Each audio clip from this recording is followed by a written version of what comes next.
Hi, welcome to the free inquiry removal webinar. Now, because this is recorded and you can rewatch, replay at any time, I'm not going to wait for anybody to show up because this is not live.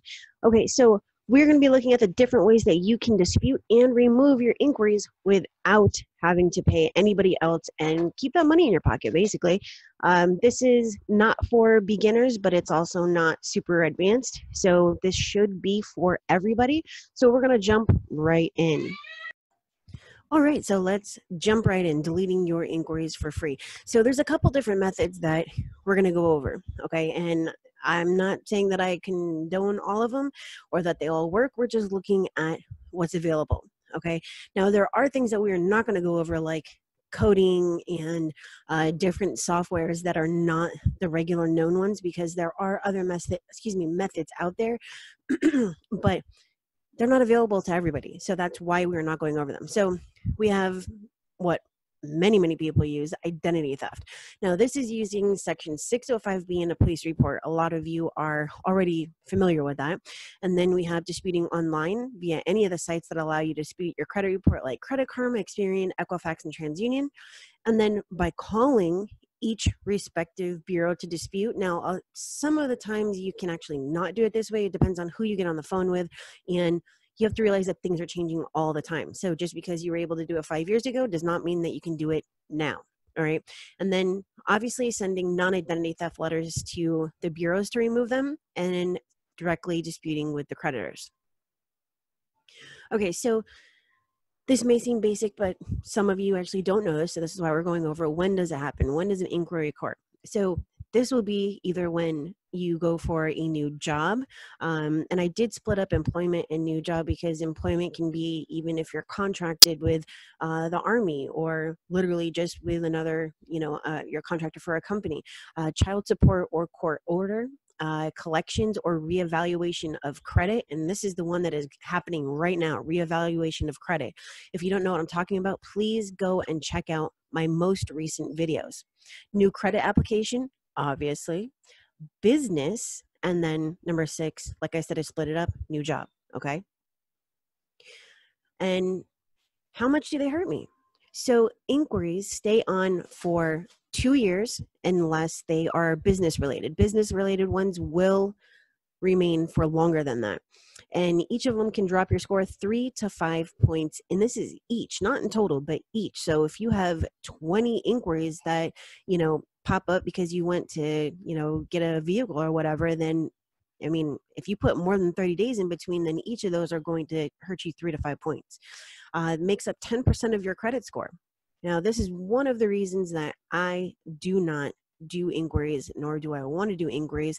Your payment history is 35%. The second most important thing is your available credit, which is 30%. So those are much more important than inquiries, and which is, like I said, one of the reasons why I don't do them. And then one of the things that you should know is that if it's auto or mortgage related, they only count as one against your score if it's within a 30-day period. And this will depend on the FICO model that's being used, because the FICO 98 is different than the FICO 08. Okay, so it may be a 45-day period, but just to be safe, you should tell yourself 30 days. Now, what this means is that they're not going to disappear from your credit. It's just that with your score, when it's calculated, they're only going to hurt 3 to 5 points in total versus 3 to 5 points each if it's within a 30-day period. Now, of course, you may be wondering why I'm giving you this information, right? So let me just lay it out like this. It costs too much, right? Let's just calculate. It's 50 cents per stamp. And the best way to do this is by disputing directly with the creditors. So if it's 50 cents per stamp plus other expenses such as envelopes, paper, ink, and my time, just look at the outcome. You don't get a lot of bang for your buck, right? Inquiries are only 10% of your score, like I said, versus other elements such as payment history, which is 35%, and utilization, which is 30%. So by removing those other elements of your account, like late payments and charge-offs, that's like 240 points versus 3 to 5 points. So the math just doesn't equate, right? And Unfortunately, a lot of the time it's a shot in the dark. I mean, if you compare the probability of removal between inaccurate accounts and inquiries, your probability of removal for accounts is drastically higher than that of an inquiry. You see, the most important thing that you should know is where to pull your credit report from. It's not what's the best method, it's the best information, all right? Because this is one of the most asked questions that I always have. Where do I pull my credit report from? And here's the answer: Identity IQ. If you're my client, you already know this. Okay, so speaking of clients, I have all of my clients pull their credit reports through IDIQ. And I found after 6 years of A/B testing that we get the best results because of all the information it shows, right? So you will actually find all the creditor names and addresses listed at the bottom, and I'm actually going to show you. And you are free to use whatever you wish. I'm not forcing anything on you, but you'll want to see all of your inquiries listed, which bureau they report on, and the names and addresses for each. And you can actually click right on this blue right here. It says sign up here, $21.99 a month. It'll save you $8 per month, which equates to $100 in a year. Okay, so let's go over and look at the next one. All right, so the very top image is what it looks like listing all of the inquiries. All the way over on the right, you see what bureau. Next to that, going to the left, you see the date of the inquiry. Going to the left of that, the type, right? Like variety store, bank, credit card, bank, finance, personal, et cetera, auto financing. And then all the way to the left, you're going to see the actual name, right? So we have Macy's, Barclays, all that kind of stuff. Now, the second image on the bottom is the creditor information. So if I was looking for Capital One Auto Finance to go with the Capital One Auto Finance inquiry, I would look at the creditor information. It has their name, their address, and their phone number. So I don't have to go look it up online. You'll find that many credit monitoring sites do not have all this information, all right? So I recommend signing up for Identity IQ. Once again, you can use whatever you want, but if you want the best results, you need the best info. Okay, so if we look at the identity theft method first, as I'm sure you're well aware, you use 605B, as in section 605B, to remove your negative items, right? Whether that is an inquiry or an account or a bankruptcy, whatever. Okay, so anything that is related to identity theft. And I'm talking about where someone actually stole your information, your identification, whatever it is, and they did not have the authorization to do so. So you send out your 605B letter, all right? It is going to include a police report, not an online police report, but you physically went in and stated, hey, look, I'm a victim of identity theft, and all of these accounts that are listed on here are related to this, okay? If your accounts are not listed on your police report, they cannot be listed in an identity theft in the identity theft letter. Sorry, I was trying to figure out what to call it. So I will let you know that if you do a false police report, it is a C felony. Okay, I'm not trying to scare you. I'm not trying to say that I have leverage over you or anything like that. I'm just saying it's a C felony. Do not do it if it is not true. Okay. After the police report, you must also include an affidavit. Okay. And once again, this is also something you don't want to do. Do not fill this out and include it if it is not true, because at the end of it, you are swearing that all this information is correct and true to the best of my knowledge, right? And that's perjury if it's not true. That's a year in prison. All right. So let's just move past that, and we're just going to pretend like everything is legit, right? The 605B letter is something that you should be using. You're going to include inquiries that are actually, from a fraudulent event. The police report is not false. The affidavit is true. And you're going to put all of this stuff with your letter and send it to the credit bureaus, okay? And the only reason they would remove an inquiry if it is for fraud. Otherwise, you're just going to be told that it's a matter of record and that they're not going to do anything about it. So I will be showing you very simply what you can do to kind of help you in this situation, whether you are disputing with them for a non-fraudulent event or for fraud. Okay, so the next thing after that would be disputing with the creditor. Okay, and this is the main avenue for disputing inquiries. If this does not work, you can then go to the CFPB, the Consumer Financial Protection Bureau. All right. If it is truly, please listen to my words, if it is truly identity theft, that's why it says fact, you can utilize the CFPB complaints. If it is not, do not go any further. Do not do CFPB complaints or any other complaints. Okay.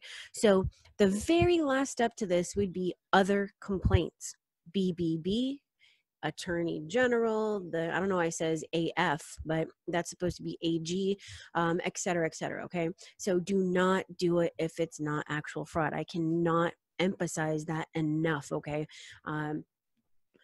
That is basically the way that the identity theft method works. All right. So when it works, this means you're an actual victim of identity theft and you are able to prove with documentation, travel docs, email statements, complaints, communication, etc. When it doesn't work is when there's, it's real, but there's no proof. I see this all the time. Someone tells me, because obviously I have no way of knowing for sure, oh, I'm an actual victim, yada, yada, but I have no proof. I've got nothing at all whatsoever that proves that I am. Okay. So if you are not an actual victim, it's not going to work for you. Now, see, it used to years ago, but millions of people utilize this method when they were not supposed to, because it is only for victims of identity theft. You see, they're supposed to actually remove all your negative items that are included in the identity theft report within 4 business days. This is why millions of people used it when they were not supposed to. However, because of that, now for real victims, it doesn't really work anymore. All right. So now if it does, the pros of it would be that you may possibly, it may be possibly faster, but in this current economy and situation, it may be the same time frame as a non-identity theft dispute, right? And then of course the cons is that this method is used when it shouldn't be. It can block you from future disputes. Let's just look at this with common sense. It is very difficult to first say, oh, I'm a victim of fraud, and then say, oh, it's mine, but it's just that, whatever the dispute reason is, it was unauthorized, I didn't know about it, it's not mine, et cetera, et cetera. Okay. So creditors will also see you as a risk if you have a fraud alert. So there's many different layers of this, and that's why I'm giving all this information. So when it comes to online disputes, these are the type that you can use or do. So we have an example for Credit Karma, Direct Bureau site, and then Experian. So let's look at something similar to Credit Karma. And I say similar to because there's many sites and places that you can do an online dispute. But using Credit Karma for the obvious reason that everybody knows Credit Karma, and most disputes are done online with them because they make it so easy, right? So the bureaus make it really simple to make an online dispute because your electronic submission directly goes into their eOscar system. Did you know that? Probably not. You don't even know that you're giving up your rights under Section 611 and 623. So having said that, you can dispute your inquiries online, including sites like Credit Karma, but you want to choose the reason for unauthorized, not mine. I mean, unless that's actually true, but unauthorized. Okay. So if you're not familiar with Section 611 or 623, what it basically comes down to is that you are giving up your rights to, number one, sue them, meaning the bureaus or the creditors, and number two, that the bureaus don't have to send over any relevant documentation that you include, so don't bother. And number three, that when it comes back and it's not in your favor, that you're not going to do anything about it. Now, the reason I'm even telling you about online disputes is because the only thing that you can dispute online, the only thing you can dispute online is going to be inquiries. Don't bother with your accounts. Okay. I'm not going to go that far into why and all that kind of stuff. Just take my word for it. If you don't believe me, look it up. Okay. So when it comes to your accounts, it is very, very highly unadvisable that you do it online. However, once again, with inquiries, because there's not that much damage that you can do with inquiries, you can dispute them online. Sometimes they come off, sometimes they don't. Sometimes it's just a shot in the dark, okay? So now if you want to dispute them directly with the bureaus, you can do this with TransUnion and Equifax only. So it's transunion.com and Equifax.com, but that's kind of like disputing with Credit Karma, right? So you would go, and I'm not going to explain how to do it. There's other videos on how to do this. If you go back maybe 3 years or so in my videos, you would go and start your online dispute, go and find your inquiries and dispute them. Once again, your reason would be unauthorized. So you're not going through a third-party site like Credit Check Total or Credit Karma. This is a direct bureau. Okay, so the one that you cannot do online is going to be Experian. Experian is the most difficult to deal with.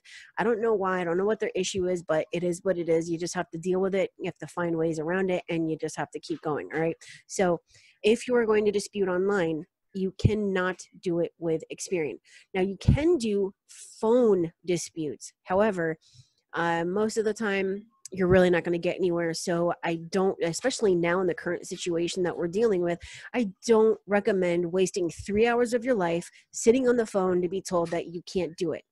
It did work maybe a couple of years ago, like 5-6 years ago, but now it's just an absolute waste of time. Okay. So no phone disputes. I didn't even make a slide for it. That's how worthless it is. Okay.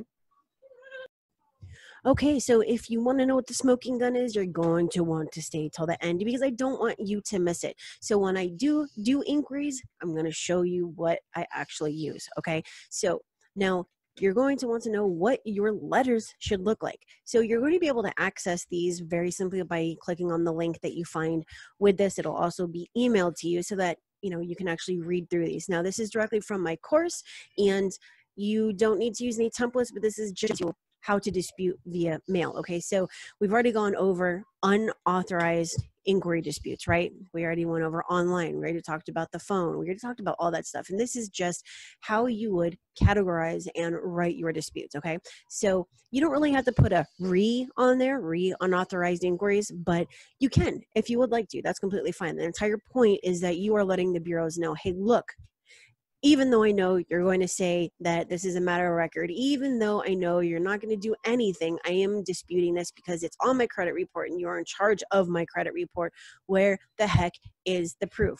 Because a lot of the times they're not going to have any proof, okay? So this is a round 2 inquiry dispute. Once again, this is going to the bureaus. I'm going to show you as well what you would write to the creditors. All right, so then we have a round 3. This is my last and final letter to your non-compliant company, blah, blah, blah. Now, this follows very, very simple, like a FCRA standard letter, okay? Now, the only reason I'm showing you this once again is because it is a guide on understanding how you can dispute inquiries if you have no idea what you're doing. Now, I don't recommend actually using these because I do not want you sending out any templates. But what I want you to do is to study this information, right? And to consume it and then to turn it into your own letter. Okay, so this is how I write my letter. First, I have to let them know why I'm disputing this, what I'm disputing, and then obviously what I want to happen. The same as factual disputes and the same way that you write simple letters. Okay, so then we have inquiry dispute to the creditor. The creditor is the one that's going to get the negative item deleted, okay? Once again, the creditor is the one that's going to delete it. And yes, you can sue them, okay? You can sue the creditors. You can sue the bureaus. You can sue whoever the heck you want to, all right? So now, as far as putting in laws and all of that, you really, really, really do not need to do that. But if you want to, that's okay. You can do that. However, once again, I recommend that you do a regular factual dispute, ask for the authorization. Where's the proof? Where's my signature? I know you don't have it. And bottom line is, get it off my credit report. It is as simple as that. There's nothing more to it. This would be an example of an identity theft letter. Now, most of the time when it comes to something such as identity theft, you can use a template just so that you're ensuring that everything that's required is going to be there. However, this is as simple as stating that you're a victim of identity theft, the section that goes with it, because there's very specific things that you want to say in this letter, and whatever else is relevant, such as I was on a cruise, I was in Germany, the inquiries listed after X date were not initiated by me, I lost my entire purse, my wallet, inside of it was my social, my cards, my license. You do want to say that you obtained a police report that lists, the inquiries or accounts or whatever it is that you're disputing as fraud related, and have included it with your letter, affidavit, and identification. And then this is the way that you would list them. And I do have accounts and inquiries on here just because I was going to make this example between inquiries and accounts. But anywho, that do not belong to me. Creditor name inquiry date, which you would of course take directly from your credit report, this inquiry must be deleted or removed within 4 business days pursuant to 605B due to identity theft. You write however many of them are on there, and then I would like to see a new report that reflects that this info was deleted for fraud. Thank you, your name. You must, and I've already said this, but you must include all of the inquiries that were included in the fraud on the police report. If they are not on there, you're going to be in a world of, or not trouble, but you're gonna have issues, okay? You don't wanna have issues. So why don't you just do it the right way the first time and get it over with?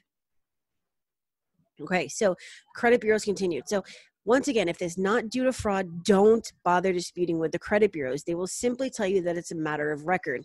So you do not dispute any inquiries that are attached to accounts, or they will be closed. So what this means is that if you have an account with Capital One that also has an inquiry from you applying for it, do not dispute it.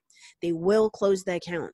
If you also have an inquiry from Cap One that was, done for a different card, or it was a different week prior, I recommend that you do not dispute it. They will consider it fraud and will close your account. Okay, please do not do it. Now, one of the things that's going to help you is if you block or you suppress SageStream. Okay, so before you do anything with inquiries, this is inquiries only, my recommendation is to block or suppress SageStream. So this is where inquiries are verified. If you do dispute with the bureaus and they perform an actual investigation, which most of the time they won't, they will simply check with SageStream to see if they are valid or not. It's a very, very simple tactic. Okay, so before we get to the smoking gun, this is the last section. Okay, so these are my finishing thoughts, and it is very, very important. Number one, the longer you dispute, the harder it is. And no, I'm not all about giving bad news, because the good news is that you can remove anything except for child support off your credit report, right? But you have to respect the person that in a time like this, that they're not going to play with your emotions. They're not going to, sugarcoat stuff and make things what they're not. That's not me. That is not me. I'm not going to tell you that things are overnight. I'm not going to tell you that, in 30 days, all your negative items, whatever they are going to fall off. No, this is really, really hard work, and anything worth having is going to be difficult. It's going to be a process, okay? But it's a life-changing process. And slow doesn't mean that nothing's happening. It just means that patience is needed for this life-changing process, okay? And the bureaus can't speak for the creditor's money. That also includes inquiries. Now, inquiries don't cost money per se. I mean, it does cost for their system, and they do have to buy that information from the bureaus, but it's a little bit different than the accounts. All I'm saying is that they are not the ones that remove the negative items. It's the creditors, and the bureaus cannot speak for the creditors, just as I can't speak for the bureaus, and neither can you. So if anybody ever guarantees you anything, it doesn't make any sense, right? Because they can't speak for someone else. They can't speak for someone else's money. So watch out for the person that tells you exactly what you want to hear, because all they're doing is mirroring what you are telling them, okay? If you get on the phone with someone, do not tell them what you want. You want to find out what their program is like. And this doesn't just go for credit, right? Because obviously if you need help, come to me, okay? I'm talking about anything. Do not tell people what you're looking for, because all they're going to do is mirror what you said you want. And guess what? That's the program you're going to get, but on paper, right? It's not going to exist, because you can't speak for someone else, okay? You can't speak for your husband. You can't speak for your wife. You can't speak for your children, okay? And the process is slow right now, but slow doesn't mean nothing's happening, okay? And use the correct methods and reasons. This is the number one reason that people don't get results, because they don't understand what they're using. They don't understand what they're saying, and they don't understand what they're sending. Okay. And 10% isn't a lot. 10% of your credit score, okay, what makes up your credit score, the whole FICO breakdown and all that, 10% of that is your credit inquiries, okay? After 12 months, they don't even hurt you.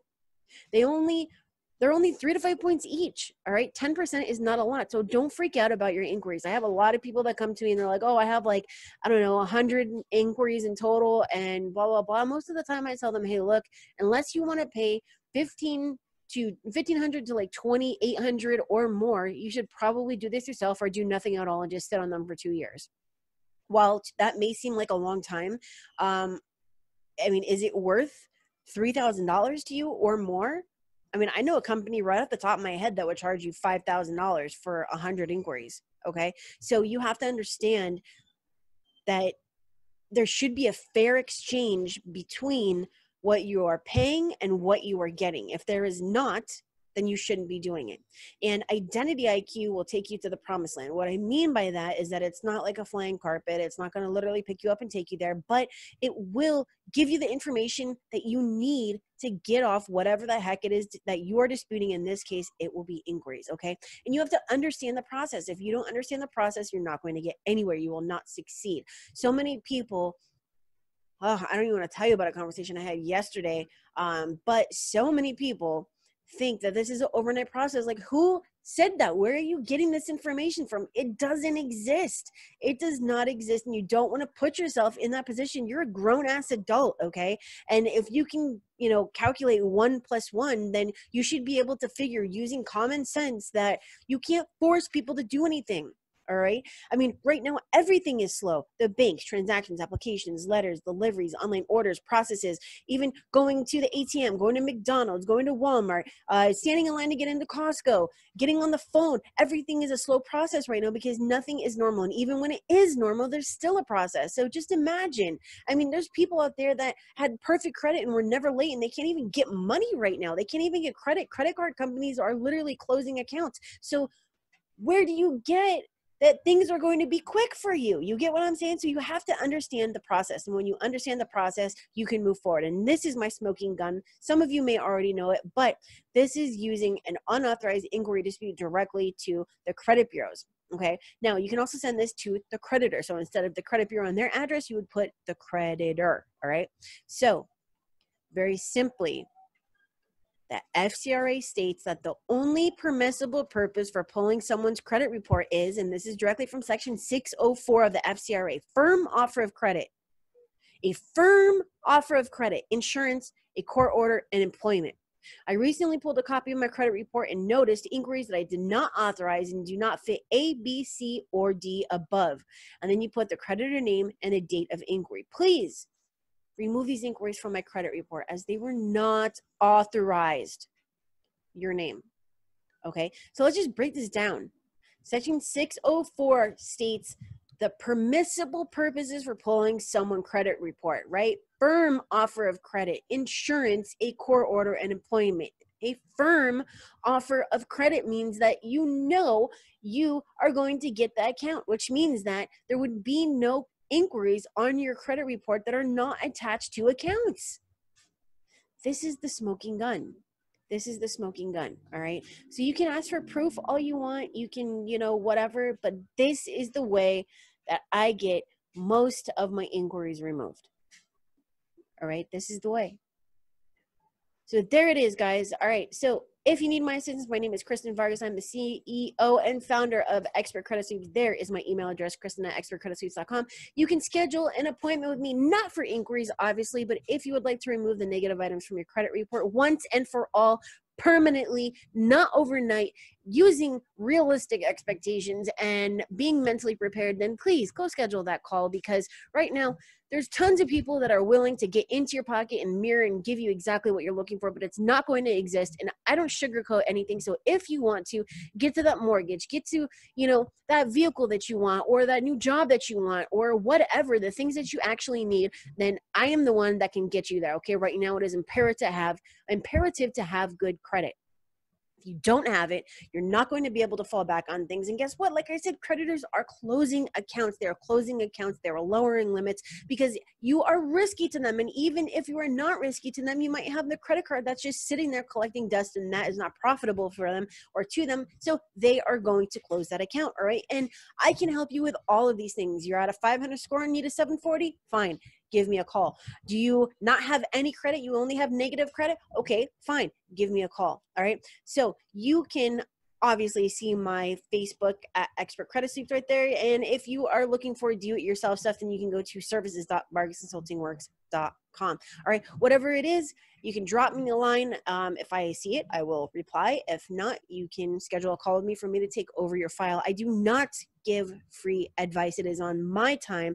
I give free information, like I said, but when I have the time, and I make it for everybody by popular demand. I cannot give free advice one-on-one. All right. So to maximize my time, that is why I create the videos that I do, because they have been requested or they are a majority based on things that are asked on my YouTube comments or whatever. All right. So I appreciate you staying till the end. Hopefully you didn't just skip through, but that is it from me to you. This was the free inquiry webinar, and I hope you actually took something away from this. And that is it. Thank